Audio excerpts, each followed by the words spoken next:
안 돼! 거기 들어가지 마! 민우야! 제 목소리가 불길 속을 찢으며 울부짖었습니다. 여기 안전합니다. 빨리 들어오세요. 그 목소리는 아이들을 향해 손짓하고 있었고, 바로 그 지시로 제 아들은 죽음의 문턱까지 몰려갔습니다. 20년이 지난 지금, 저는 그 목소리의 주인을 제 아들의 결혼식장에서 다시 만났습니다. 2004년 5월 15일 오후 3시 47분, 안산의 화학공장은 평온해 보였습니다. 그러나 CCTV 화면은 곧 거대한 섬광과 굉음을 기록했고, 검은 연기가 치솟으며 아이들의 비명과 어른들의 절규가 뒤엉켰습니다. 저는 그날의 기억 속에 여전히 갇혀 있었습니다. 아이들의 작은 손을 잡고 있던 제 손끝에 전해지던 떨림, 콘크리트가 무너질 때의 소리, 숨을 쉴 수 없던 매캐한 공기, 그리고 제 아들을 부르며 목이 찢어져라 울부짖던 그 순간. 민우야! 제발 나와! 제 목소리는 끝내 닿지 않았고 수많은 생명은 불길 속에 사라졌습니다. 저는 그 지옥을 평생 안고 살아왔습니다. 2024년 10월 서울 강남의 화려한 웨딩홀. 샹들리에가 쏟아지는 별빛처럼 반짝이고 하객들의 웃음소리가 넘쳐나는 그곳은 제게 또 다른 악몽의 시작이었습니다.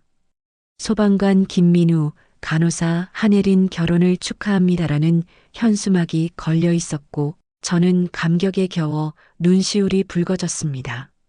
아들이 이제 행복해질 거라고 믿었습니다. 사회자가 양가 부모님을 소개하는 순간 저는 자리에서 일어나 정중히 인사를 했습니다. 저는 민우 어머니 박순자입니다. 귀한 발걸음 해주셔서 감사합니다.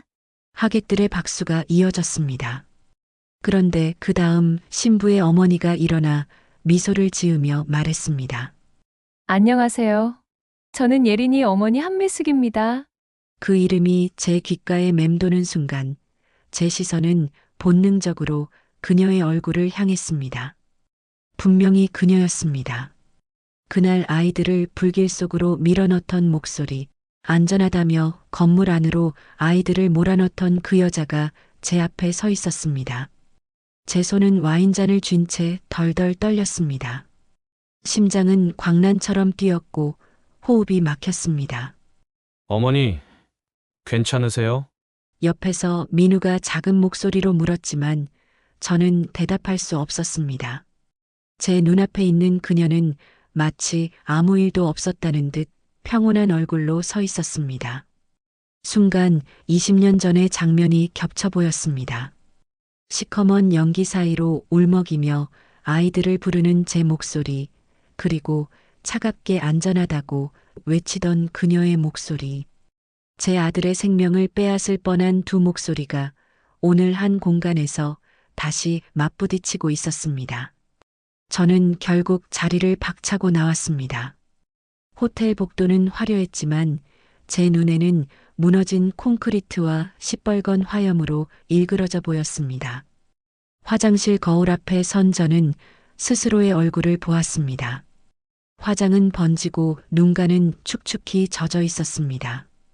진주 목걸이가 숨통을 조이는 듯 무겁게 내려앉았고 제 눈은 붉게 충혈되어 있었습니다. 왜 지금 나타난 거야? 왜 하필 오늘이냐? 거울 속 제 입술이 떨리며 중얼거렸습니다. 샹들리에 불빛이 붉은 화염으로 변해 흔들리고 사람들의 웃음소리는 폭발의 굉음으로 뒤바뀌어 울려 퍼졌습니다. 저는 알고 있었습니다. 오늘 제 아들의 결혼식은 축복의 자리가 아니라 20년간 묻혀있던 진실이 터져나오는 시작일 것이라는 사실을, 그리고 그 진실은 저와 제 아들, 그리고 저 여자의 삶을 송두리째 뒤흔들 것이 분명했습니다. 연회장 문을 나와 복도 끝에 서 있는 동안 제 귀에는 아직도 그 목소리가 맴돌고 있었습니다. 여기 안전합니다. 빨리 들어오세요. 그리고 제 목이 찢어져라 외쳤던 절규. 안 돼! 거기 들어가지 마! 민우야! 두 목소리가 귓속에서 얽혀 돌면서 심장을 조여왔습니다. 저는 차가운 벽에 등을 기대며 겨우 숨을 고르려 했지만 호흡은 가빠졌고 눈앞은 흐려졌습니다. 마치 그날의 화염 속으로 다시 끌려가는 기분이었습니다. 화장실 거울 앞에 섰을 때 제 얼굴은 이미 낯설게 변해 있었습니다. 분노와 두려움이 뒤섞인 눈빛, 번진 화장, 푸석한 입술. 저는 거울 속 저를 노려보며 속으로 중얼거렸습니다. 하필 오늘, 왜 하필 오늘 그녀가 나타난 거지?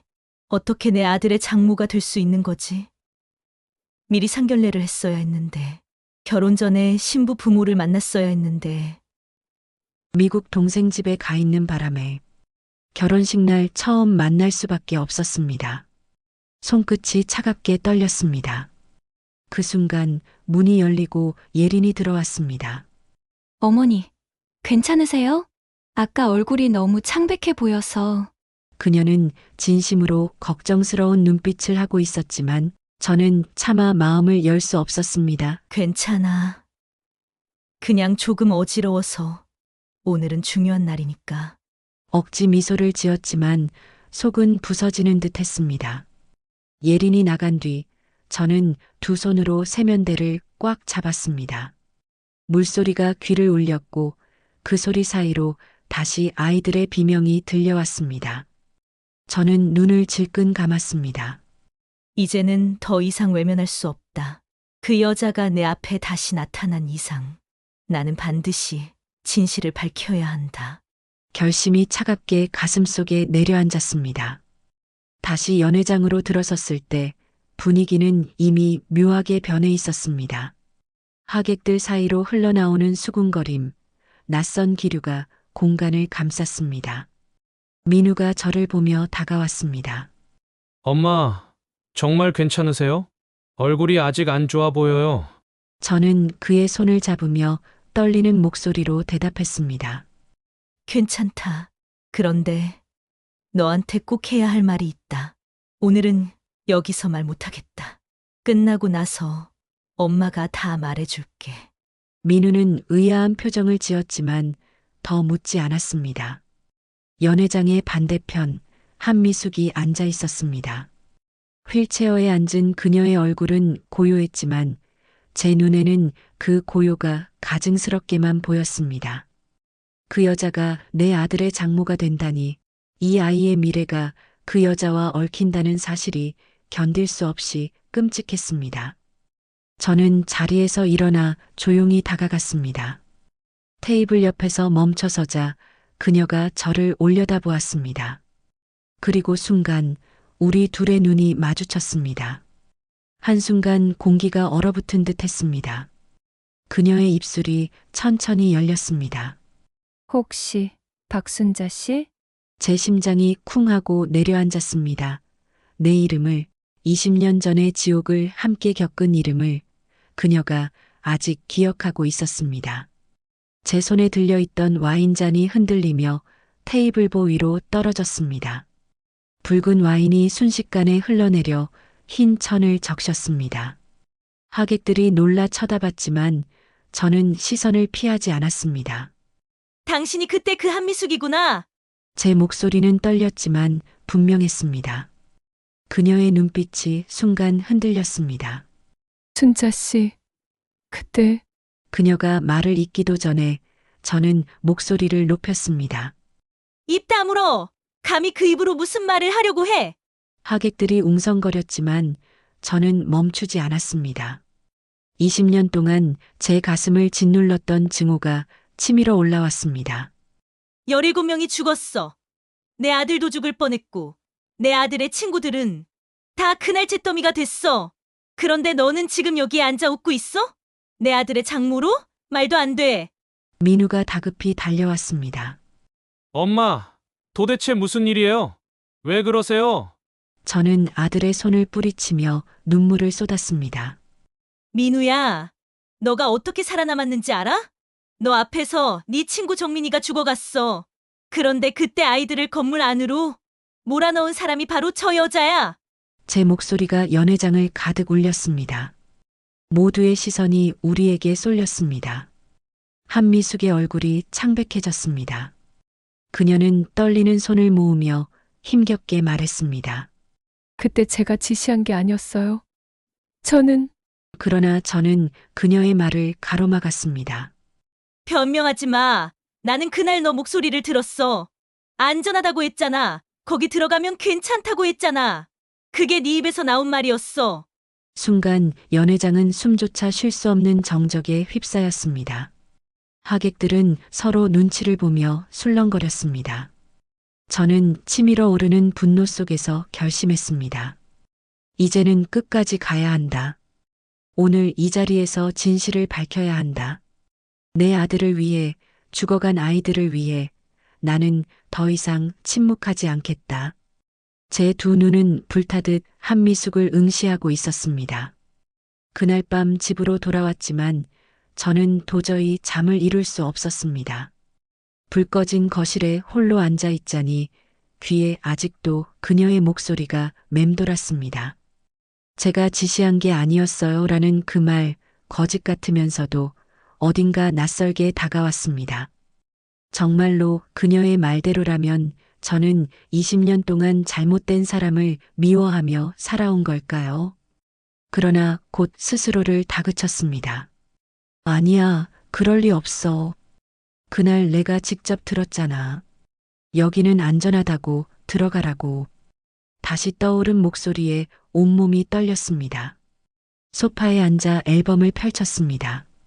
어린 민우의 사진, 해맑게 웃는 얼굴, 그리고 친구 정민이와 함께 찍은 사진. 사진 속 아이들은 이제 세상에 없습니다. 오직 민우만 살아남았습니다. 저는 앨범을 끌어안고 흐느꼈습니다. 정민아, 엄마가 진실을 밝혀줄게. 너희들이 왜 죽어야 했는지 반드시 밝혀낼게. 그때 방문이 열리고 민우가 거실로 나왔습니다. 엄마, 아직 안 주무셨어요? 저는 눈물을 훔치며 고개를 저었습니다. 민우야, 너가 기억하는 그날 혹시 정확히 뭐가 떠오르니? 민우는 잠시 눈을 감고 기억을 더듬었습니다. 처음 폭발이 나고 사람들이 혼란스러웠어요. 누군가는 밖으로 나가자고 했고, 누군가는 안으로 들어가자고 했죠. 그런데 방송이 나왔어요. 차분한 여자 목소리였어요. 여기 안전합니다. 건물 안으로 들어가세요. 그래서 아이들이 안으로 들어갔어요. 제 가슴이 철렁 내려앉았습니다. 제가 들은 것도 민우가 들은 것도 같았습니다. 그럼 내가 확실히 들은 거니? 그게 한미숙의 목소리였어? 민우가 난처한 듯 눈을 피했습니다. 사실 잘 모르겠어요. 그땐 어렸으니까. 그런데 엄마, 이상한 게 있어요. 제 기억 속 목소리는 지금의 예린이 어머니 목소리와는 조금 다른 것 같아요. 그 말이 제 마음을 흔들었습니다. 정말로 그녀가 아니었을 수도 있다는 생각. 하지만 곧 분노가 치밀어 올랐습니다. 아니야, 달라봤자 똑같아. 결국 그 여자가 안전관리팀장이었잖아. 책임은 그녀가 져야 해. 민우가 조심스럽게 말을 이었습니다. 엄마, 혹시 우리가 직접 확인해보면 어때요? 기록이나 기사 같은 거요. 저는 잠시 망설였습니다. 두렵기도 했습니다. 하지만 이미 결심은 굳어졌습니다. 그래, 확인하자. 더 이상 추측으로만 살 수는 없어. 진실을 직접 찾아야 한다. 그 순간 제 안에서 뜨거운 무언가가 타올랐습니다. 20년 동안 증오에만 매달려 살았지만 이제는 행동해야 할 때라는 걸 깨달았습니다. 저는 곧장 안방으로 들어가 오래된 상자를 꺼냈습니다. 사고 직후 경찰이 돌려준 물건들이 들어 있었습니다. 먼지가 쌓인 작은 상자 안에는 민우가 그날 메고 갔던 가방이 들어 있었습니다. 손때 묻은 캐릭터 그림이 아직도 남아 있었습니다. 저는 떨리는 손으로 지퍼를 열었습니다. 그 안에는 오래된 색연필, 낡은 수첩, 그리고 작은 디지털 카메라가 있었습니다. 민우가 눈을 크게 떴습니다. 이거 제 거 맞아요. 근데 카메라? 전 가져간 기억이 없는데요. 저는 전원을 눌렀습니다. 놀랍게도 불이 켜졌습니다. 화면에는 날짜가 찍혀 있었습니다. 2004년 5월 15일. 민우와 저는 동시에 숨을 삼켰습니다. 사진을 넘기자 아이들의 모습이 나왔습니다. 웃고 떠드는 평범한 모습. 그런데 몇 장 뒤 어른들의 회의 장면이 찍혀 있었습니다. 화이트보드에 붉은 글씨가 선명히 보였습니다. 2차 폭발 가능성 87%. 즉시 가동 중단 필요. 저는 눈을 의심했습니다. 다음 사진에서는 양복 차림의 남자들이 서류를 들고 있었고 카메라에는 그들의 얼굴까지 찍혀 있었습니다. 민우가 속삭였습니다.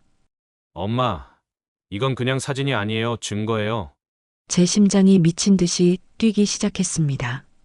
그래, 이제 알겠다. 이건 하늘이 나에게 준 기회야. 그날의 진실을 밝히라는 신호야. 저는 단호하게 말했습니다. 민우야, 이제 숨지 않을 거다. 네가 겪은 악몽도 정민이와 아이들의 억울한 죽음도 이제는 세상에 알려야 한다. 제 목소리는 떨렸지만 결심은 흔들리지 않았습니다. 20년의 고통, 이제는 끝내겠다. 반드시 진실을 파헤치겠다. 카메라 속 사진을 확인한 뒤 제 심장은 멈출 듯이 뛰었습니다. 민우가 옆에서 숨을 몰아쉬며 사진을 넘기고 있었고 화면 속에는 양복 차림의 남자들이 붉은 글씨가 적힌 화이트보드 앞에 서 있는 모습이 찍혀 있었습니다. 2차 폭발 가능성 87% 즉시 가동 중단 필요라는 글씨가 제 눈을 사로잡았습니다. 그 순간 머릿속이 하얘졌습니다. 누군가는 이 사실을 알고 있었고, 그러나 공장은 멈추지 않았습니다. 누군가는 그 위험을 알면서도 계속 아이들을 건물 안으로 몰아넣었습니다. 저는 이를 악물었습니다. 이건 단순한 사고가 아니라 누군가의 선택, 누군가의 방치였습니다. 민우가 제 옆에서 떨리는 목소리로 말했습니다. 엄마, 이거 경찰에 가져가야 하지 않을까요? 저는 고개를 저었습니다. 아니야. 아직은 지금 내 손에 들어온 게 어떤 건지 먼저 확인해야 해. 누가 진짜 책임자인지 밝혀야 해. 제 속에서 다시 뜨거운 불길이 치솟았습니다. 그러나 그 순간 초인종이 울렸습니다. 밤 11시를 넘긴 시간, 누가 찾아올 리 없었습니다. 민우와 저는 동시에 얼어붙었습니다. 저는 조심스럽게 문으로 다가갔습니다. 누구십니까? 대답은 없었습니다.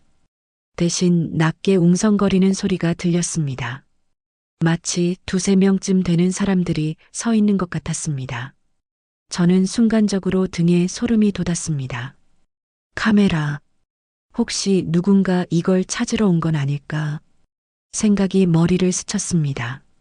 민우가 불안한 눈빛으로 속삭였습니다. 엄마, 혹시 따라온 게 아닐까요?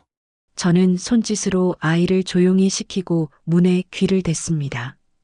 그때 들려온 한 남자의 목소리에 심장이 철렁 내려앉았습니다. 박순자 씨, 안에 계시죠? 대한화학 쪽에서 나왔습니다. 잠깐만 이야기 나누시죠. 순간 제 다리는 힘을 잃을 뻔했습니다. 어째서 이들이 우리 집을 알고 찾아온 걸까? 저는 떨리는 목소리로 대답했습니다. 이 시간에 무슨 일입니까? 내일 회사로 연락하겠습니다. 그러나 문 밖의 목소리는 더욱 단호해졌습니다. 급한 일입니다. 바로 지금 배워야 합니다. 협조해 주시죠. 제 손은 땀으로 젖었고 머릿속으로 수많은 가능성이 휘몰아쳤습니다. 혹시 이 사진의 존재를 이미 알고 있는 걸까? 아니면 단순한 우연일까? 그러나 직감이 소리쳤습니다. 아니다. 이건 우연이 아니다. 누군가 우리를 지켜보고 있었던 것이다. 저는 민우를 향해 속삭였습니다. 저 방으로 들어가서 잠꼬 지금 당장. 민우가 주저했습니다. 엄마, 근데 어서. 제 목소리는 떨렸지만 단호했습니다. 민우가 방으로 들어가는 소리를 확인한 뒤 저는 다시 현관을 응시했습니다. 문틈으로 희미한 그림자가 비쳤습니다. 2명, 아니 3명은 되어 보였습니다. 저는 심장이 목까지 차오르는 걸 느꼈습니다. 이 순간 어떤 선택을 해야 할까? 문을 열면 위험에 노출될 것이고 닫아둔다면 그들은 더 집요하게 달려들 것입니다. 그때 전화벨이 울렸습니다. 저는 흠칫 놀라 수화기를 집어들었습니다. 낯선 번호였습니다. 망설임 끝에 받았을 때 들려온 목소리에 숨이 막혔습니다. 박 여사님, 절대 문 열지 마세요. 지금 밖에 있는 사람들. 대한화학 사람이 아닙니다. 순간 온몸이 얼어붙었습니다. 누구십니까? 왜 제 집에 전화를? 그러나 이미 전화는 끊어져 있었습니다. 저는 전화를 쥔 손이 덜덜 떨렸습니다. 그 낯선 목소리는 낮고 단호했으며 진실을 알고 있는 듯 했습니다. 문 밖의 사람들은 여전히 집요하게 초인종을 누르고 있었습니다. 박순자 씨, 잠깐만 얘기하면 됩니다. 오래 걸리지 않습니다. 저는 입술을 깨물며 속으로 외쳤습니다. 이게 무슨 일이지? 누가 우리를 지켜보고 있는 거지? 아까의 전화는 도대체 누구였단 말인가? 민우의 방에서 작은 소리가 들렸습니다. 아이가 떨리는 손으로 뭔가를 움켜쥐고 있는 것 같았습니다. 아마도 카메라일 겁니다. 그래, 이제 이건 단순한 추억이 아니라 목숨을 위협하는 증거가 되어버렸구나. 저는 심장이 미친 듯이 뛰는 걸 느끼며 결심했습니다. 무슨 일이 있어도 이 증거를 지켜야 한다. 20년 동안 미움과 슬픔에 갇혀 살았지만 이제는 한 발짝도 물러서지 않겠다. 문 밖의 목소리가 다시 울렸습니다. 마지막 기회입니다. 문을 여세요. 저는 문고리를 움켜쥐며 속삭였습니다. 절대 안 돼. 이제 시작이야. 진실은 절대 묻히지 않을 거야. 박순자 씨, 마지막 기회입니다. 문 열지 않으면 더 곤란해집니다. 문 밖의 목소리는 차갑고 단호했습니다. 민우가 방 안에서 작은 소리로 속삭였습니다. 엄마, 어떡하죠? 저는 떨리는 손으로 문고리를 쥐고 있었지만 끝내 열 수 없었습니다. 그 순간 다시 전화벨이 울렸습니다. 같은 낯선 번호였습니다. 저는 급히 전화를 받았습니다. 열지 마세요. 그들은 진실을 지우려는 자들입니다. 사진을 절대 넘기지 마세요. 목소리는 낮고 급박했으며 끊기 직전 한마디가 남았습니다. 진짜 목소리를 알고 싶다면 2004년 당시 교신 기록을 확인하세요. 대한화학 내부에 남아 있습니다. 저는 그 말을 들으며 숨이 막혔습니다. 교신 기록이라니 그날의 방송을 뜻하는 걸까? 문 밖에서는 초인종을 누르던 소리가 점점 격해졌습니다. 두드림, 발소리, 웅성거림이 섞여 긴박함이 고조되었습니다. 박순자 씨, 억지로라도 들어갑니다. 그 말이 끝나자 심장이 철렁 내려앉았습니다. 정말로 문을 부수고 들어올 기세였습니다. 민우가 방에서 뛰쳐나와 떨리는 손으로 카메라를 들었습니다. 엄마, 이거 지켜야 해요. 절대 뺏기면 안 돼요. 저는 민우를 껴안으며 속삭였습니다. 걱정 마라, 내가 목숨 걸고라도 지킨다. 그러나 문이 덜컥거렸습니다. 저는 순간적으로 결단을 내렸습니다. 카메라를 안방 서랍 깊숙이 숨긴 뒤 민우 손을 잡았습니다. 창문으로 나가자. 민우가 눈을 크게 떴습니다. 엄마, 지금. 지금 아니면 늦는다. 그 순간 현관문이 크게 흔들렸습니다. 철컥, 철컥, 마치 자물쇠를 따는 소리까지 들렸습니다. 온몸의 피가 차갑게 식었습니다. 민우와 함께 뒷문으로 달려가는데 창문 너머로 갑자기 손전등 불빛이 스쳤습니다. 마당 쪽에도 누군가 있었습니다. 우리는 다시 집 안으로 들어갈 수밖에 없었습니다. 도대체 어떻게 이렇게 빨리 우리 집을 포위한 걸까? 제 머릿속을 스친 건 하나였습니다. 누군가 내부에서 정보를 흘리고 있다. 민우가 떨리는 목소리로 말했습니다. 엄마, 이제 어떻게 해요? 저는 이를 악물고 답했습니다. 진실이 여기서 끝나선 안 된다. 무슨 일이 있어도 기록을 찾아야 해. 그때 문이 쾅 하고 부서지는 소리가 들렸습니다. 집 안으로 발소리가 몰려왔습니다. 저는 민우를 안고 서재 쪽으로 몸을 숨겼습니다. 두근거림이 귀를 울렸습니다. 그 순간 거실에서 낮게 흘러나오는 목소리가 들렸습니다. 여기 어딘가에 있을 겁니다. 증거를 확보하라. 그 말에 등골이 오싹했습니다. 그들이 찾는 건 바로 카메라였습니다. 저는 숨죽이며 생각했습니다. 그래, 이건 단순한 싸움이 아니다. 대한화학은 여전히 20년 전 그날의 진실을 숨기려 하고 있다. 그리고 이제는 우리 모자가 그 비밀을 풀 열쇠가 되어버린 것이다. 창문 너머로 또 다른 그림자가 스쳤습니다. 이대로라면 꼼짝없이 잡힐 상황. 그러나 그 순간 집안 전등이 전부 꺼졌습니다. 동시에 쾅 하는 소리와 함께 어둠이 집을 뒤덮었습니다. 누군가 차단기를 내린 것입니다. 그 안에서 낮은 목소리가 들렸습니다. 이쪽이야, 빨리. 저와 민우는 동시에 고개를 돌렸습니다. 뒷문 쪽에 어슴푸레한 그림자가 서 있었습니다. 그 낯선 목소리, 바로 아까 전화를 했던 그 사람이었습니다. 저는 잠시 망설였지만 선택의 여지가 없었습니다. 민우의 손을 꼭 잡고 어둠 속 그 사람을 따라 나갔습니다. 뒤에서는 낯선 남자들의 고함 소리가 울려 퍼졌습니다. 도망간다! 잡아라! 차가운 밤 공기가 피부를 스쳤습니다. 그 순간 깨달았습니다. 이제부터 시작이다. 이건 단순한 사고의 기억이 아니라 거대한 진실을 둘러싼 싸움이었다. 엄마! 카메라가 서랍에 없어요! 민우의 비명이 귓가를 찢었습니다. 그 순간 저는 심장이 덜컥 내려앉았습니다. 방금까지 서랍 속에 숨겨둔 카메라가 없어진 겁니다. 머릿속이 새하얘졌습니다. 도대체 언제 어떻게 숨을 몰아쉬며 방안을 샅샅이 뒤졌지만 어디에도 보이지 않았습니다. 문 밖에서는 여전히 낯선 남자들의 발소리가 울리고 있었습니다. 저는 민우를 부여잡고 절규했습니다. 말도 안 돼. 그게 유일한 증거였는데. 가슴이 찢어지는 듯 했습니다. 순간 창문 쪽에서 낮은 목소리가 들렸습니다. 여기요. 빨리 나오세요. 어둠 속 조력자였습니다. 저는 민우와 함께 집을 빠져나왔습니다. 차가운 밤 공기를 가르며 달리는데 머릿속은 온통 카메라 생각뿐이었습니다.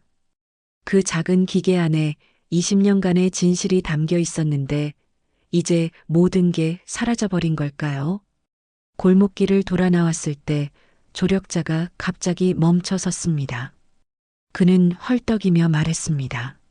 이미 그들도 움직였습니다. 기록을 지우려 할 겁니다. 누르지 않으면 모든 게 끝납니다. 저는 숨을 고르며 물었습니다. 당신은 누구십니까? 왜 우리를 돕는 거죠? 그는 눈을 피하며 낮게 대답했습니다. 그날 현장에 있던 사람입니다. 진실을 알지만 입을 닫아야 했던 죄인입니다. 제 등골이 오싹했습니다. 믿어야 할지 의심해야 할지 알 수 없었습니다. 하지만 지금은 그에게 의지할 수밖에 없었습니다. 민우가 떨리는 목소리로 말했습니다. 엄마, 카메라가 없으면 우린 아무것도 못해요. 저는 이를 악물었습니다. 아니야. 다른 방법이 있을 거야. 교신 기록 그게 남아있다고 했잖아. 그러나 마음 한켠은 절망으로 무너져 내렸습니다. 혹시 방금 집을 급습한 자들이 카메라를 이미 가져갔다면 모든 게 끝난 건 아닐까? 조력자가 고개를 저었습니다. 시간이 없습니다. 내부 서버가 곧 폐기될 겁니다. 내일 아침이면 모든 흔적이 사라집니다. 그 말은 제 숨통을 죄어왔습니다. 20년 동안 붙잡아온 진실이 단 하루 만에 완전히 사라질 수 있다니. 저는 하늘을 올려다보며 속으로 외쳤습니다. 제발 우리에게 단서 하나만 더 남겨다오. 민우가 제 손을 꼭 잡으며 말했습니다. 엄마, 포기하면 안 돼요. 정민이도, 다른 친구들도 우리가 밝혀내야 하잖아요. 그 말에 눈물이 터져 나왔습니다. 그래, 포기할 수는 없다. 그러나 동시에 카메라를 잃어버린 상실감은 저를 벼랑 끝으로 몰아넣었습니다. 조력자가 길모퉁이를 가리켰습니다. 여기서 갈라집니다. 저는 따로 움직여야 합니다. 대신 이 번호로 연락하세요. 그는 쪽지를 내밀었습니다. 그러나 손이 떨려 글씨조차 제대로 보이지 않았습니다. 민우가 제 어깨를 붙잡았습니다. 엄마, 정신 차리세요. 우리 아직 끝난 거 아니에요. 그런데 그 순간 뒤에서 들려온 익숙한 목소리에 온몸이 굳어버렸습니다. 박 여사님, 결국 이렇게 다시 마주치네요. 고개를 돌리자 어둠 속에서 나타난 사람은 다름 아닌 휠체어를 탄 한미숙이었습니다. 그녀의 얼굴에는 피곤과 분노가 동시에 서려 있었습니다. 당신이 뭘 안다고 이 난리를 치는 겁니까? 20년 전의 일은 그냥 잊으세요. 저는 절규하듯 소리쳤습니다. 잊으라고요? 내 아이가 죽을 뻔했고 다른 아이들은 돌아오지 못했는데 잊으라고요? 한미숙은 눈을 피하며 낮게 말했습니다. 당신이 모르는 게 있습니다. 진실은 당신이 생각하는 것과 다릅니다. 하지만 지금 이대로라면 당신과 아들까지 위험해집니다. 저는 숨이 막혔습니다. 카메라도 잃었고 믿을 수도 없는 적이 눈앞에 나타났습니다. 절망이 뼛속까지 스며들었습니다. 그러나 동시에 깨달았습니다. 이 순간이야말로 가장 어두운 밤, 그리고 내일은 반드시 무언가를 밝혀야 한다는 운명의 경고라는 것을. 그날 방송을 낸 사람이 바로 나였습니다. 한미숙의 입에서 터져나온 고백에 저는 얼어붙었습니다. 귀가 멍멍해졌고 심장이 뇌까지 치솟는 것 같았습니다. 민우가 제 옆에서 숨을 삼키며 말했습니다. 뭐라고요? 어머니가요? 제 목소리는 떨렸습니다. 당신이 아이들을 안으로 부른 게 사실입니까? 내 아들을, 내 아이들의 친구들을 그 죽음의 함정으로 몰아넣은 게 당신이었습니까? 한미숙은 고개를 숙인 채 입술을 깨물었습니다. 예, 제가 방송을 내보냈습니다. 하지만 제 의지가 아니었습니다. 그날 지시가 내려왔습니다. 현장에 있던 임원들이 밖은 더 위험하다. 안으로 들여보내라고. 저는 따르지 않으면 해고는 물론 제 가족까지 위험할 수 있었습니다. 저는 분노와 혼란 속에서 흔들렸습니다. 그럼 결국 당신은 아이들을 희생시킨 거잖습니까? 변명으로 무슨 소용이 있습니까? 한미숙의 눈가에 눈물이 맺혔습니다. 알고 있습니다. 평생 죄책감에 시달리며 살았습니다. 그래서 당신 아들을 구하려고 무너진 건물 안으로 들어갔습니다. 제 목숨을 걸고라도 단 하나라도 살리고 싶었습니다. 제 귀에선 심장이 터지는 소리가 울렸습니다. 그토록 미워했던 여자가 동시에 제 아들을 구한 사람이라니. 민우가 제 손을 붙잡았습니다. 엄마, 그럼 우리가 믿어온 게 다 틀린 건가요? 저는 목이 메어 대답할 수 없었습니다. 그때 조력자가 앞으로 나서며 낮게 말했습니다. 그녀 말이 전부는 아닙니다. 당시 회의 사진을 찍은 아이가 있었습니다. 바로 민우였습니다. 그 카메라 안엔 지시를 내린 진짜 얼굴들이 담겨 있었죠? 저는 절망적으로 소리쳤습니다. 그 카메라는 이미 빼앗겼습니다. 이제 우린 아무 증거도 없습니다. 조력자가 고개를 저었습니다. 아직 끝나지 않았습니다. 내부 서버에 남아있는 교신 기록. 그게 최후의 열쇠입니다. 하지만 오늘 밤을 넘기면 완전히 삭제됩니다. 제 손이 떨렸습니다. 두려움과 분노, 그리고 마지막 희망이 뒤엉켰습니다. 한미숙이 제게 고개를 들었습니다. 저를 믿으실 수 없겠지만 저도 돕겠습니다. 20년 동안 입을 다물고 산 죄를 이제는 갚아야 합니다. 저는 이를 악물고 물었습니다. 당신이 우리 편이라는 걸 어떻게 증명하겠습니까? 그녀는 제 앞에 신분증과 오래된 서류 뭉치를 내밀었습니다. 이건 당시 안전관리팀 내부 보고서입니다. 2차 폭발 가능성을 알면서도 대책을 세우지 않은 상부의 서명이 있습니다. 저는 손이 떨려 서류를 붙잡을 수조차 없었습니다. 민우가 속삭였습니다. 엄마, 이제 진실이 보이기 시작했어요. 동시에 밖에서는 다시 발소리가 가까워졌습니다. 추격자들이 우리를 쫓아오고 있었습니다. 조력자가 낮게 외쳤습니다. 이제 결단하셔야 합니다. 도망치실 겁니까?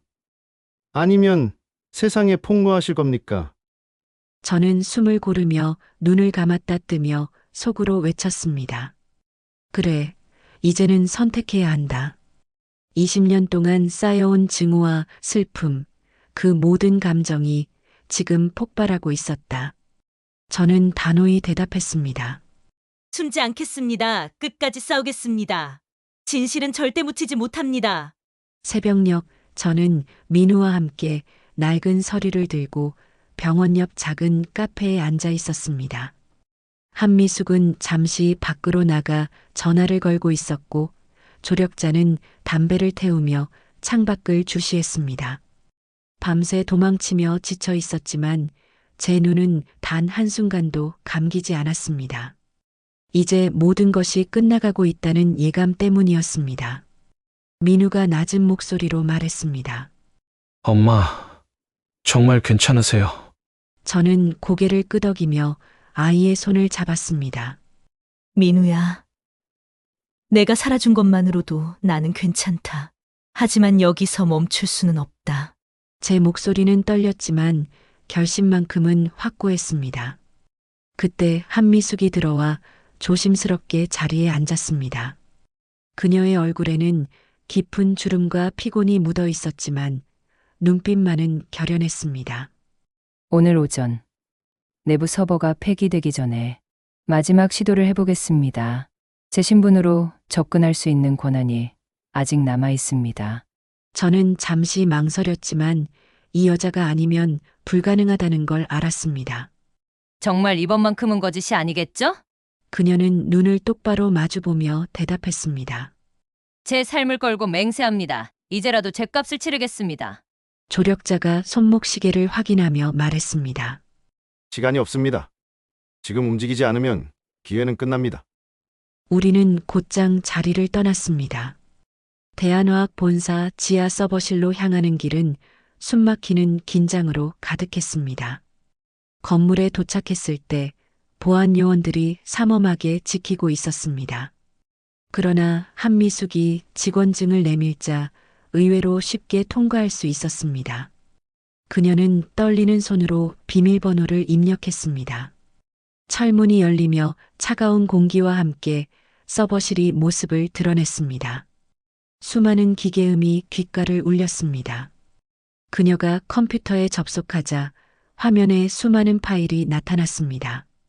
그중 하나 2004만 515교신 기록 WAV. 저는 숨을 삼켰습니다. 파일을 재생하자 차분한 여자 목소리가 흘러나왔습니다. 여기 안전합니다. 건물 안으로 들어가세요. 순간 눈물이 쏟아졌습니다. 그 목소리는 확실히 한미숙의 것이었습니다. 그러나 곧 다른 목소리가 이어졌습니다. 남자의 목소리, 단호하고 권위적인 어조. 밖은 더 위험하다. 전원 즉시 내부 대피 책임은 내가 진다. 제 등골이 서늘해졌습니다. 한미숙이 입을 막으며 흐느꼈습니다. 저 혼자가 아니었습니다. 저는 시킨 대로 했을 뿐입니다. 하지만 결국 제 목소리만 남았군요. 저는 화면을 응시하며 몸이 떨렸습니다. 진실은 이토록 분명했지만 동시에 너무 늦게 드러난 듯 했습니다. 민우가 제 손을 꼭 잡았습니다. 엄마, 이제 됐어요. 우리 할 일을 다 한 거예요. 저는 아이의 눈을 바라보며 고개를 끄덕였습니다. 그래. 이제는 아이들 앞에 부끄럽지 않게 살 수 있겠지? 조력자가 서류와 파일을 USB에 옮겨 담으며 말했습니다. 이제 세상에 알리십시오. 이 진실은 더 이상 묻히지 못합니다. 서버실을 나오며 저는 하늘을 올려다보았습니다. 새벽의 하늘은 서서히 붉게 물들고 있었습니다. 지난 20년간 제 마음을 짓눌러왔던 어둠이 조금씩 걷히는 듯 했습니다. 저는 속으로 속삭였습니다. 정민아, 억울했던 아이들아, 이제 너희들의 목소리를 세상이 듣게 될 거다. 눈물이 볼을 타고 흘렀지만 마음은 이상하게도 평온했습니다.